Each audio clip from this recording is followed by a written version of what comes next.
Hi-ho, it's Andy here, and we are talking more cube design. I am catching up on some updates to 100 Ornithopters that I made somewhat recently, but it's been the last couple months of updates that have slowly sort of built up and culminated in a bigger round of updates right before KubeCon, which I got back from a couple weeks ago. So playing a little bit of catch up here, but I did want to sort of talk through all the changes. I know people have been enjoying these update videos, and so I don't want to leave you hanging with any of my thoughts behind the changes here. So this was our last update video, was this experimental big shift blog post. It was 2 months ago. We're going to pick up right after that. Coveted Jewel was the next card I added. And I can actually speak from experience here because these changes have been in the cube now for 2 months. Most of them, or some of them, have been there for a while. This card has been fantastic. I avoided it for a while because I really don't like it aesthetically. It is like such a commander card. I don't think the illustration is that compelling. But mechanically, it's everything I want this cube to be. The fact that you have to use your Ornithopter to steal it is great. People have to do a double take because it doesn't actually care about dealing combat damage. It just cares about attacking unblocked. So you don't even need to buff your Thopter in order to steal the coveted jewel. It can be 0 power. You still get the jewel. It's a offbeat tinker target that just enables other stuff. Drawing cards and making mana means it itself doesn't win the game or anything. It just lets your deck do its thing more.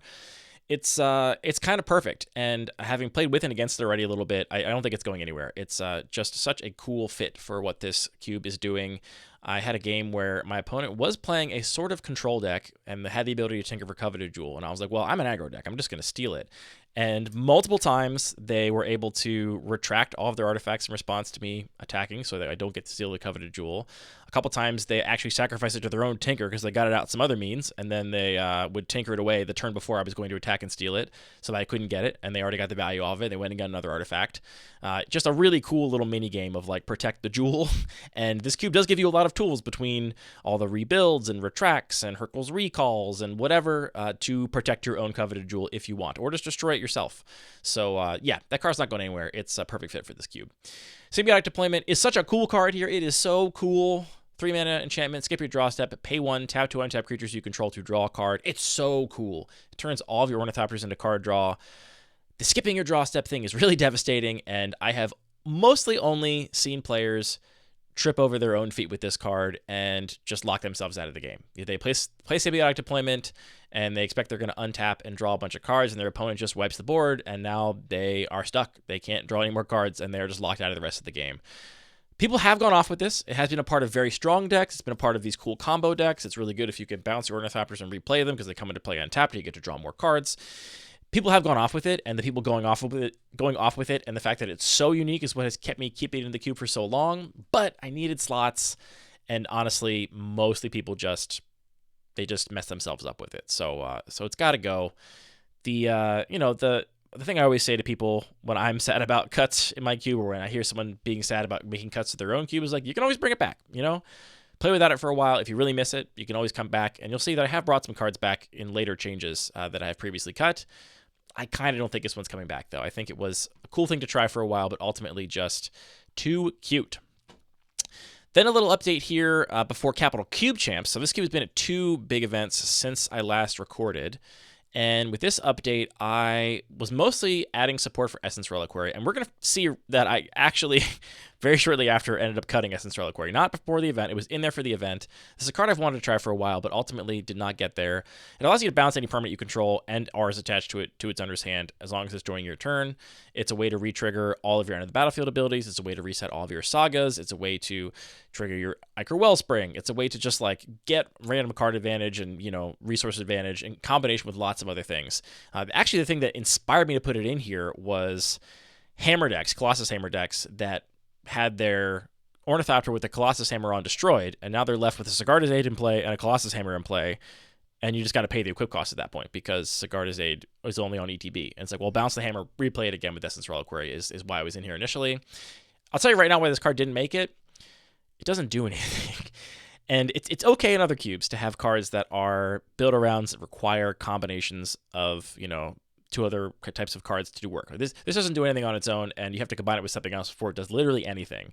And the problem is that in this cube, your draft picks and your slots in your deck are so harshly constrained by the fact that you have two other essentially fixed resources, Ornithopters and lands, that you have to include a certain density of, which leaves so little room for spells. And in that slots for spells, you have to get card draw, you have to get removal, you have to get other types of interaction, you have to have your actual proactive game plan, your win condition, however you're going to make the Ornithopters big or threaten your opponent with them or your combo or whatever. And the reality is this just doesn't do anything with any of that. This card needs to be played in conjunction with other things, and we can't afford cards that just are dead top decks if your opponent has already disenchanted your one thing. It had cool applications, like it was going to be a cool combo piece with Paradox Engine. Combine this Paradox Engine and another Ornithopter, and it could be a combo engine. But I ultimately think it is too dirtily, too slow, and requires too much other stuff to be worth a deck slot. And the thing that made me cut it finally, well, not finally, it was only in there for like a month. The thing that made me cut it was I drafted a deck that on paper should have been the perfect Essence Reliquary deck. Actually, you know what? I'm going to pull this deck up. Hold on. Please hold. Let me pull this up. It's only going to take me 30 seconds to find it. And the thing is, I think this shows you why this ultimately did not work here. Let us see this deck. Copy link and then open it over here. Great. All right, so look. Here's the deck I drafted. It was a pretty good Sigarda's Aid deck. It's got Colossus Hammer. It's got Bloodforged Battle Axe, which is a new addition we're going to talk about in a moment. It's got Cranial Plating. It's got Loxodon Warhammer, another new addition we'll talk about in a moment. This deck also had Essence Reliquary in the sideboard, and it should be the perfect Essence Reliquary deck. You can pick up Shard Mage's Rescue to repeatedly protect one of your threats. You can pick up any of your equipment with Sigarda's Aid to replay them and get the free equip. You can pick up Invasion of Gobakhan to tax an additional card. You can pick up Dawn of a New Age to replay it and draw more cards. You can pick up your Thunder of Unity or your Showdown of the Skulls to replay them and reset your sagas. You can obviously pick up an Ornithopter to protect it in combat as long as it's on your turn. You could do anything you want with this card. The problem is that what do you cut? What do you cut from this list? Comment down below what you would cut from this deck to play Essence Reliquary. I don't think it could be an Ornithopter. We're only playing 8, and I think this is the kind of deck that wants to play very few Ornithopters. But I don't think you can cut anything. You have your protection for your combo. You have card advantage in the form of both the auras, or both the sagas rather, and Dawn of a New Age. You have interaction in the form of Deconstruction Hammer and Disenchant. You've got tutors like Open the Armory and Demonic Tutor. I don't think there's any room to cut anything here. So I'm curious to find out down below if any of you would have main decked Essence Reliquary in this deck over one of these cards. I did not, and I also never sided it in, and that's why it's getting the axe. Anyway, Mind Slash is also coming back in. This was in for a brief time. I actually don't think I ever got to play with it or see it in play. And I cut it on the sort of grounds that somebody had mentioned that it would be miserable if it ever worked. And they're right. This would be miserable if it ever worked. It would just basically be like Black's Aura Shards is how I'm describing it, in that it resolves, and if you can't answer it and your opponent gets to like do it a bunch, then you probably just lose the game. This one requires mana, so you need black mana in addition to Ornithopters, whereas Aura Shards just requires Ornithopters. But it lets you just take your opponent's hand and pick it to pieces. But I want to try this here. I want to have a chance to be good and want to see how groan-inducing it is, because it, like Aura Shards, cares tremendously about the card Ornithopter. It does nothing without Ornithopters in your deck, and that's very appealing to me. Powerful groan-inducing cards are okay to me when they are groan-inducing because you combine them with the card Ornithopter. All right, let me get to the big change. Let's pull this blog post up. This is 12 changes. I guess it's not that big in the grand scheme of things. This is 12 changes that are largely undoing a lot of the experimental changes we talked about in the previous video. I mentioned in that video, I said, go back and check. You can check the receipts. I said these are experimental changes. If you have your own copy of the cube, don't bother mirroring these changes because it is only going to change again in the future. And here we are in the future, and it has in fact changed again. I kind of don't think more than kind of, I do not think the extremely inefficient removal solved the removal problem even a little bit. Swapping out cheap interaction, cheap disenchants for things like Creeping Mold or Dismantling Blow or Carnivorous Canopy did not have the desired effect because people just didn't play them. The main way that games changed, in my experience, in the drafts that I observed and participated in while the changes were in that cube, which for about a month, maybe a month and change, were games that were just not anywhere near as interactive. People had these things in their sideboard. I was getting last pick Creeping Molds in the draft, and it's probably correct. It's not that good of a card. I mean, At 4 mana, it's just so inefficient. It's a sorcery, so you can't break up combos. I just don't think that those cards were appealing enough to see play, which meant that they effectively didn't have an impact on the environment. And cutting the removal down effectively, if no one's playing them, then I basically did an experiment where I cut the removal down, and the result was not what I wanted. It wasn't that sweet decks were winning more. It was just that the games were less interactive. And still people were able to build groan-inducing decks. Zach Barish did another groan-inducing control deck with just counter spells and Bow of Nylea and a bunch of other things. And if you say in the comments I should cut Bow of Nylea again, every time you say that, that just makes me want to keep it more. I'm an incredible hipster and contrarian. So if you want me to cut it, you should not say anything about me cutting it, and maybe I'll come to that decision on my own. I'm keeping it for now. So anyway, I did another deep dive on Disenchant specifically and made some cuts to bring back some old favorites in the form of Disenchant and Sundering Vitae. Disenchant is just iconic enough that I'm happy to have it here as a power outlier. It's fine. Sundering Vitae is, I've said multiple times in videos before, it does not actually care about Ornithopters in a real way, because a deck will happily play just a 3-mana instant speed Disenchant. That's fine. But it cares about it in an aesthetic way that I think communicates the vibes. And yeah, there's a chance you could possibly have a turn where you have Ornithopters in your deck and you make this cheaper and allows you to double spell, and then it feels better than Naturalize. But realistically, I don't think it actually is, but aesthetically it is. De-Glamour is a new card I've brought in, which I think is actually a very sweet addition. Choose target artifact or enchantment. Its owner shuffles it into his or her library, their library by modern templating standards. One of the things people have complained about the Disenchants is that they have very few win conditions in their deck, or they have very few combo pieces, and once it gets removed, then their deck has no hope. And I don't know how real it is that it being shuffled into your library is actually giving you more hope. And there's certainly instances where it could be bad for you. If you were playing a Second Sunrise, a Face Reward deck, if you were playing Savin's Reclamation or something, you don't want to shuffle it in, so this could be better for your opponent than a Naturalize in certain circumstances. But I think generally speaking, the play patterns of this, it's going to feel better. It's going to feel like, okay, it got answered for now, but this feels like the kind of removal spell that you wouldn't be able to put in a deck that's plan was just to remove all of its opponent's threats. And realistically, that deck, oftentimes works by reshuffling its own cards, and if you can keep reshuffling your De-Glamour, then it doesn't matter, they keep reshuffling their threat. It doesn't make it a little harder to kill them with mill, though it is still possible. You can just obviously not cast the De-Glamour once you get their library empty. I just think aesthetically and emotionally, this is going to feel a lot better to people than getting their threat naturalized. So I'm trying that for a while. I think it has a lot of potential. The one I'm most excited for, though, honestly, is a new addition as well, Ruinous Intrusion. Don't like this card aesthetically either. I don't know how this is an intrusion. It makes no sense to me flavorfully, but it's 3 and a green for an instant. Exile target artifact or enchantment. Put X +1/+1 counters to target creature you control, where X is the mana value of the permanent exiled this way.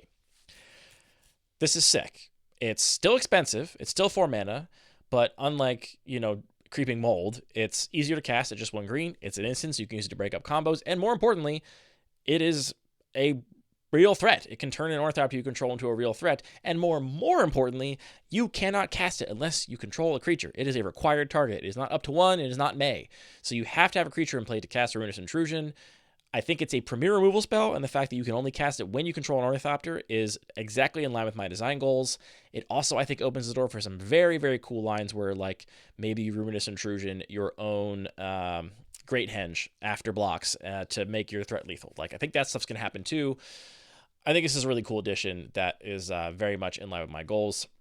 And then finally, a speculative one I'm trying for now, but am pretty dubious of. Storm the Citadel, 4 and a green for a sorcery. Until end of turn, creatures you control get +2/+2 and gain whenever this creature deals combat damage to a player or planeswalker, destroy target artifact or enchantment defending player controls. I really desperately wish there was an aura that gave some buff, even just +1/+1 or something, and the Trigon Predator ability. When you do combat damage to your opponent, destroy target artifact or enchantment they control. That's exactly what I want to reward in this cube. Reward people by attacking, by letting them destroy artifacts and enchantments. That card doesn't exist. There is no card like that exists yet. Storm the Citadel does exist. It is an overrun, plus giving all of your Ornithopters a Trigon Predator ability to end of turn. It's a little funny. And it's funny because, let's say you both control unaugmented Ornithopters in any number, and you cast Storm the Citadel and attack, then your opponent should just block all your stuff, because you could just destroy their Ornithopters anyway. So all the blocks are just kind of forced. All right, great, I'll just chump block everything I possibly can. Maybe you get through with one or two other things. It ends up working out for you. Maybe you're playing on an empty board against a control deck. You just have 2 Ornithopters. They think you're not a threat, and you're able to cast this and then destroy 2 of their things, and it ends up being a blowout. It's hard for me to imagine this card being really strong. It's expensive. It doesn't pump by a whole lot. And the chance of you getting through with a bunch of Ornithopters, especially on a board where your opponent has a lot of targets, seems kind of rare and slim. But it certainly fits the prompt of removal that really cares about Ornithopters, and so I am definitely going to try that.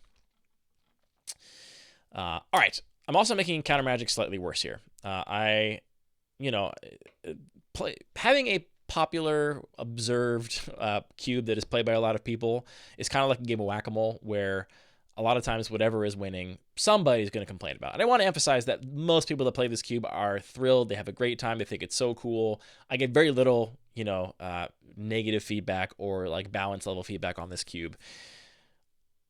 When I do get it, though, it's on whatever happens to be beating them in that moment, right? So for a long time, people would complain mostly about disenchants if they were complaining about anything. It was like, oh, my threat got disenchanted, and then I had a bunch of dead draws, and the game felt stupid. Okay, great. I've addressed that many times in many different cube updates.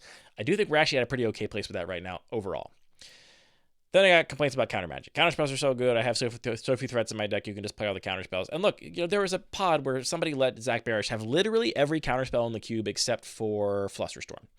Literally every single one. And so it's like, okay, yeah, I mean, he did it. And also, he's the kind of smart player that is going to know what else needs to go in that deck around all those counterspells and when to use them. And so he's going to make them feel really strong.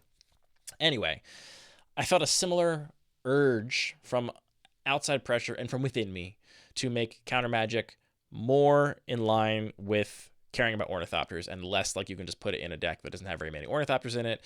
Therefore, I'm adding Lofty Denial. Counter target spell once this controller pays 1 for 1 and a blue. That is bad. But if you control a creature with flying, then you counter that spell once this controller pays 4, which is almost never happening here. So it's just a really good mana leak, basically, as long as you control an Ornithopter, which I think is good.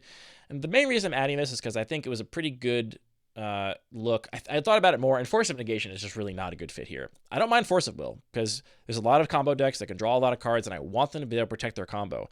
But you can't do that with Force of Negation. You literally can only, hose your opponent by getting their 1 threat and an exile, so they can't get it back with Savin's Reclamation or Yawgmoth's Will or whatever. So that was, I think, a pretty good look and a good cut. I think I kind of added that mindlessly. I was like, oh yeah, free counter spells are good in these sort of combo decks. I want the combo decks to be good, so I added the free counter spells. But thinking about it more critically, it's actually not that good. So Lofty Denial it is. I'm also, God, this version is just depressing. I'm also adding Open the Armory. I had Steel Shaper's Gift in for a little while. I think I talked about that in the last edition, but then Bones pointed out that Open the Armory did the same thing, but it could also find auras for 1 more mana, and I think the mana efficiency is not the question here. It's all about the effect. Arguably, I could be on both, and there might be a world where I play Steel Shaper's Gift alongside Open the Armory, but for now, I'm just on Open the Armory. It's mostly going to find the same things Steel Shaper's Gift found, with a couple important differences. It can also find Tempest Technique, which is really good. It can also find Rancor, which is really good, and it can also find Sheltered by Ghosts, which is a removal spell. So you can turn it into a little more of a toolbox in your deck build than you can with Steel Shaper's Gift. And I think it's just a good upgrade in terms of flexibility. This is another heartbreaking cut. I've been running Scapegoat in this cube since the very beginning. Come on, show me the card. Yeah. 1 white mana for an instant. Sacrifice a creature. Return any number of target creatures you control to owner's hand. That's funny. It doesn't say there or his or her. I wonder if that's intentional. Is that where they were templating that at some point? Plus this sick old art. This card is very cool, and it did some extremely cool things in the hands of Jane at Inland Northwest Cube Fest, who was like end step, bouncing just enough Ornithopters, but keeping some in play so that she could then untap and play those Ornithopters plus Tempest Technique, and putting all the Tempest Technique copies on the Ornithopters she kept in play to make a lethal attack. Something you can't do with a Hurkyl's Recall or a Rebuild or a Retract, because all of those bounce all your Ornithopters, so you have to have a haste enabler to be able to immediately untap and kill somebody with them. The fact that you can bounce any number is makes this card significantly different and has different applications than the blue ones do. It's also cool to have it in a different color. It's cool to have it in white. There's a problem with this card, though, which is that the fact that it's templated Sacrifice a Creature : that is how an activated ability is written. That is not how a spell's effect is written. The Oracle text of this does not read this way, and I think also by proxy of the white old card frame, where the white text of the name and type line has very low contrast with the actual card frame, People have multiple times thought this was an enchantment. A completely reasonable thing to think. It would be absolutely cracked as an enchantment, by the way, but no, it's just an instant. And so people have misplayed this card a number of times. And so instead, I'm going to be cutting it for Leave to Chance, which mechanically is, I think, cooler. It's 1 more mana for the effect, but you don't have to sacrifice an Ornithopter, and then you just get to return a number of target permanents, not just creatures. So it does allow you to do a lot of the same stuff Essence Reliquary allowed you to do, where you can bounce your Sagas, you can bounce your Dawn of a New Age, you can bounce your equipment in the Steel Shaper's Gift, Sigarda's Age deck. Then it has the Aftermath chance, discard a number of cards, then draw that many cards. That may come up sometimes, but mostly I'm playing this for the leave side. And yeah, it's just an upgrade mechanically over Scapegoat, but really it's an upgrade in terms of play patterns, people not getting confused. Miscellaneous editions. Loxodon Warhammer is coming in. I was feeling like I was low on Trample in the equipment deck specifically, or low on evasion in general, and I've added Loxodon Warhammer to help address that, and one other card, which is maybe in this update or maybe not. It was going to be another update after this I'll mention, but I added Loxodon Warhammer, and I think it's great. The life gain is big. It makes an individual Ornithopter into a real threat. 3/2 with Trample and Lifelink is very good. The Trample is excellent, so I think this card is just going to stick around for a long time. I think it's very playable. I also had a Bloodforged Battle Axe, which is admittedly kind of more of a vibes ad, but it feels like it belongs here so much. This is the 1 mana Bone Splitter, but it takes 2 to equip instead of 1. But whenever a equipped creature deals combat damage to a player, create a token that's a copy of Bloodforged Battle Axe. So now I also have, I think, 16 copies of Bloodforged Battle Axe in my token box, in addition to 16 copies of Tempest Technique, just in case. You never know. Yeah, this is just sick. The fact that it makes multiples of itself is so flavorful with this cube, because I also have answers that enter multiple permanents of the same name. You can Echoing Ruin the Bloodforged Battle Axe. You can Echoing Truth the Bloodforged Battle Axe. That's just cool. It's cool there are actual answers to it. And I think this card is actually fine. If you can get a hit in with it, like let's say your control opponent is, I'm always thinking about the control matchup. That's where I want to like boost all these decks for the most part. And if your control opponent is like tapped out on turn 3, you get to play, equip, hit them, and now you have 2 Bloodforged Battle Axes. And now if they're playing the Disenchant control plan, you now got 2 permanents for 1 they have to remove. And any one of them will continue to snowball if left unchecked. So I think it's okay power level wise, but it's probably going to stay in forever just purely on vibes. It's such a cool fit mechanically. I'm adding 2 Universes Beyond cards here from the Spooderman set. The first one I feel okay about. I think Bioganic Carapace, basically it's the set symbol that is giving me a problem here aesthetically. Otherwise, the computer screens are also not great, but otherwise this is pretty close to something that could be on Kaladesh or Mirrodin, like, art-wise. And it's also very cool. It's 4 mana for an equipment, blue-white in the cost, that when it enters, you attach it to a creature you control, auto-attaches, gives it +2/+2, and whenever this creature deals combat damage to a player, draw a card for each modified creature you control. So any equipment, auras, or counters on any of your creatures are going to draw you cards. Card advantage and boosting power and toughness is very much worth it here, and I think this card is pretty cool. Also worth it as a gold slot. I think I have no other blue-white cards. I've had Voyage Home in there in the past, but I've since cut that. And I don't really care about guild balance, but it's kind of cool to have at least 1 card in each gold color combination. And so Bioorganic Carapace is that for me. I really don't like the aesthetics of Rent is Due, but it's undoubtedly mechanically very interesting here. At the beginning of your end step, you may tap 2 untapped creatures and/or treasures you control if you do draw a card, otherwise sacrifice this enchantment. This still might not last, honestly, just for the aesthetics. This is a cube where I am going to tolerate a certain amount of nonsense. I have uncards in here, at least 1 uncard in the form of Organ Harvest, though it's admittedly not really mechanically an uncard. They could print that backboard if they wanted to. I've had playtest cards in here before. I've got conspiracies. Like, this cube has a high tolerance for nonsense, and I've solidly, for my own tastes and preferences, put Universes Beyond into that pile of nonsense. But this art, the name of the card, really don't love it. It also honestly has like a lot of blow up potential. Like, you play Rent is Due into Ornithopters on your turn, and they just, I don't know, repeal 1 Ornithopter of yours, and then at the beginning of your end step, then you can't tap those 2 untapped creatures. I'm actually not sure how that rules works. I mean, do you have an opportunity to respond when this trigger goes off before they tap them? I'm not actually sure, but either way, you could get blown out by a repeal or something, and then you lose your Rent is Due, which could be a problem. But I want to try for a little while and see how I feel. Realistically, this is a card I'll be looking to cut when new, more exciting cards come down the lane for this cube. Let's make sure we talk about all the cuts here. So We talked about cutting Force of Negation. We talked about cutting Stitch Shaper's Gift. Dismantling Blow and Creeping Mold, Angelic Purge, Carnivorous Camp. These are all the other sort of casualties of that bad removal. And these were all just bad cards that people mostly didn't play. Dismantling Blow, I think, actually was good, but it was good in a way that I don't think was healthy because it was just even better for the Ornithopterless control decks. It was kind of cool if it was kicked with exactly Echoing Boom, because you could destroy one of your own Ornithopters and any artifact or enchantment your opponent controls and draw 4, which is very cool, but not cool enough to be worth the card. It's also just a cool old foil, but I'll do something else with that card later. Yeah, these other cards just didn't cut it. The other miscellaneous cuts, Sterling Grove, I mentioned it in the video. This has a similar effect to the Essence Reliquary, where it doesn't do anything on its own. And yeah, it can be a tutor, but it's a card negative tutor.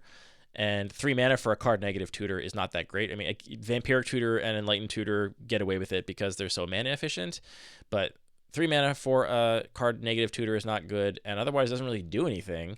It also, I think, because it's a green-white card specifically, is most likely going to end up not protecting enchantments in like a cool Enchantress deck, but basically just protecting your Aura Shards, and that doesn't feel good. So that's gone. Abeyance, I ended up cutting because it was just felt too narrow. I, again, had this in the sideboard of one of my decks, and I never had an opponent that I felt like I could bring it in against and have it be effective.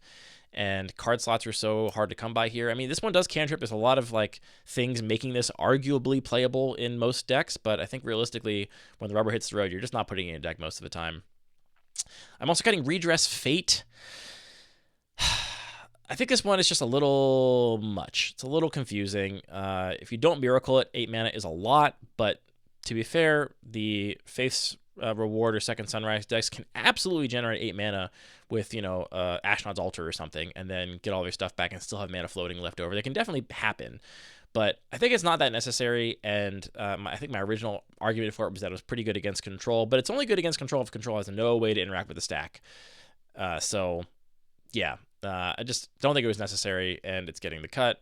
I'm also cutting Court of Ardenvale. I have actually really liked the Monarch in this cube because it does reward attacking and rewards having creatures in play.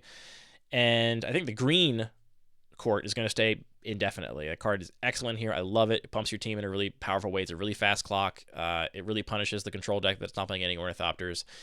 This one was way too easy to put in a deck that was defensive. It was way too easy to put in your own control deck. You could just, you know, get back some random card advantage engine, or worse yet, something like one of the seals, which has not been in here for a while, but was in there overlapping for a little bit. Or you get back engineered explosives, or you just get back a blocker every turn. You just get back a chump blocker to like keep the monarchy, basically. It just didn't reward attacking enough. It was too easy to put this in a deck where you just got the monarch and then just sat back and didn't do anything. And I don't love that. The green one gives you the monarch, but gives you no way to protect it, and a bunch of motivation for attacking. And so I think the sort of incentives are better lined up in that one. That's that update. And then one last change I made before CubeCon here is a little bit of a shakeup to the equipment deck, which was mostly around Wrecking Ball Arm. This is another Universes Beyond card. This one to me feels more flavorful. Again, a guy with a Wrecking Ball Arm, that could totally be some weird Rakdos creature from any of the like Ravnica sets or something. Weird Mirrodin card with like a robot, you know, alteration to some human form. Like, it's a thing that Simic would even do. Like, a Wrecking Ball Arm I think is fine here, and I don't mind this card aesthetically as much. Mechanically, it's sick. 2 mana for an artifact that gives, or equipment rather, that gives the equipped creature base power and toughness 7/7, and can't be blocked by creatures with power 2 or less, which in this cube is basically unblockable. If your opponent has a bunch of blockers power 2 or greater, or power 3 or greater rather, then your Wrecking Ball Arm is probably not going to save you. But here it's basically unblockable, and it gives base power and toughness 7/7, which is really sick. I think the one thing I don't love about it is that it does work, because Colossus Hammer. The reason I cut Belt of Giant Strength is that these two don't work together at all. Belt of Giant Strength gives base power and toughness 10/10. If that's in combination with Wrecking Ball Arm, they don't stack, which is a bummer. And compared to Belt of Giant Strength, Wrecking Ball Arm is colorless, which is great. You don't have to be in green to cast it.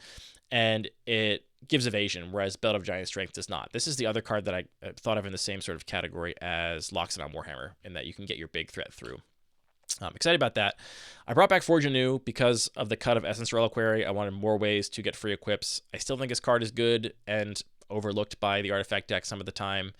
So, yeah. And I added Key to the City again. This card's been in here before, and I was looking for just another colorless card advantage engine. And yeah, this is a discard outlet, which most decks don't have a reason to want to discard, but you do oftentimes have cards that don't do anything in your hand. To also make a creature unblockable, which that in the deck, this is more evasion basically. I want evasion so these big equipment decks or big aura decks or Voltron decks can get through for lethal. This also on a stalled board is just a rummaging engine, which is fine. And giving your players something to do when they otherwise are top decking dead cards, I think is good. Contentious cuts here. I mentioned Contentious one cut. I cut Essence Reliquary, talked about that. Cut out of Dragon Strength, talked about that. I cut Song of Creation. People were sad about this, and I think justifiably so. This card is very cool here, but it's being cut for the same reason that Symbiotic Deployment was cut. People just kept killing themselves with it over and over again. And I do think some of that you can just say, get good. It's the drafter's fault, play better, draft and deck build better. But I do think this is somewhat on me as a cube designer, because I think if you want to support Song of Creation, you really need a decent density of spells you can cast from places other than your hand. I think mostly you want things like spells with retrace or something, so you can play stuff out of your graveyard, or flashback, or something like that. I don't have a lot of that here. Very little things that will allow you, when you are hellbent with Song of Creation, to very reliably cast a spell next turn. Whereas if you play Song of Creation, draw a bunch of cards, dump your hand onto the board, and don't immediately kill your opponent, which this is where you could maybe blame the drafters. You discard your hand in the end step, and then you very likely the next turn you have to draw a spell. Otherwise, you're stuck, and you're just going to play a land and then do nothing. So, yeah,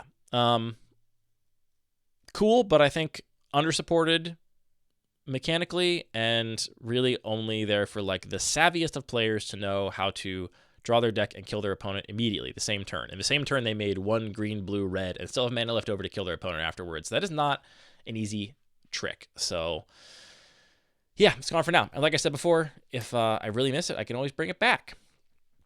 I think this cube is in a pretty good place right now. I got back a couple weeks ago from CubeCon, where it was drafted 9 times.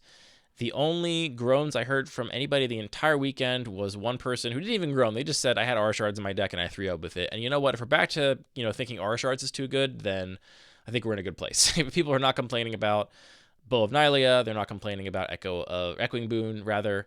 They're back to Aura Shards. This card is, again, so thematic. It only works with Ornithopters, and there's also plenty of answers to it. So, including just comboing off around it, because it only works sorcery speed, because you have to be playing an Ornithopter. So, there's a lot of counterplay for Aura Shards. I'm okay if that is a very good card in this cube. So, yeah, that's where we're at.